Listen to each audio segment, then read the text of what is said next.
up and down the coast, from the beaches to the valleys. At 6, this is KEYT News Channel 3, where the news comes first. I mean, I was one person. I was not a group of people. He could easily have just skipped me and gone for a big group that was on the other side of the road, but the fact that I was a blonde girl walking, it just made me an instant target for him. Well, that's one student describing the terrifying moment when Elliot Rodger targeted her during his deadly rampage. Good evening, everybody. I'm CJ Ward. Beth Farnsworth has the night off. 6 innocent people died Friday night in Isla Vista, but there are stories of survival, including an 18-year-old Santa Barbara City College student who came face-to-face with the shooter, and somehow she lived.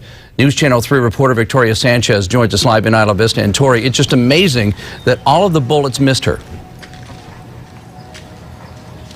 That's right, CJ. It was on this street corner where I met Sierra Swartz just a half hour after she was shot at by Rodger.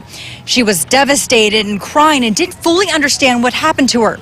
We retraced her steps and found those bullets that were intended for her. This was the one that I felt. I'm almost positive that I felt this one because I felt it, you know.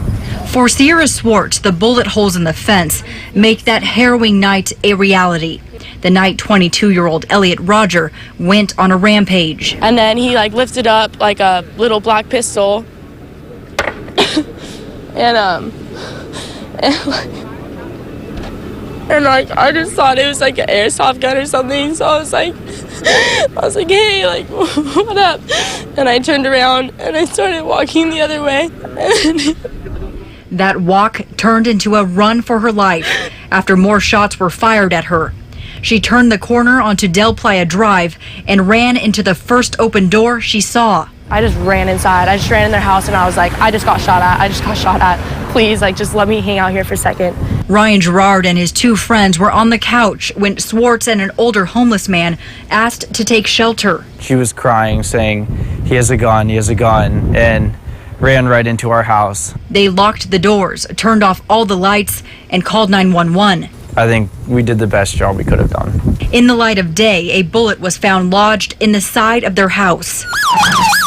The night of the shooting, Swartz was walking down the street back to her house just a block away.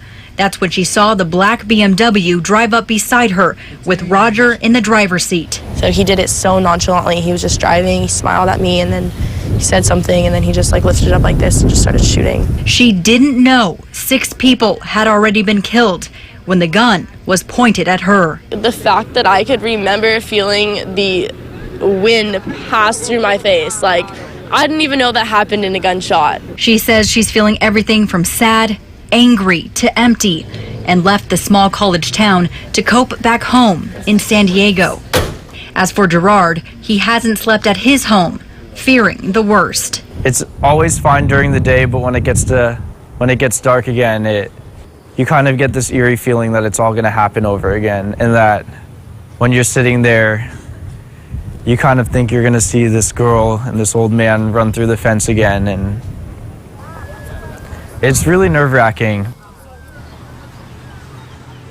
Sierra Swartz and Ryan Gerard have not seen each other since that night.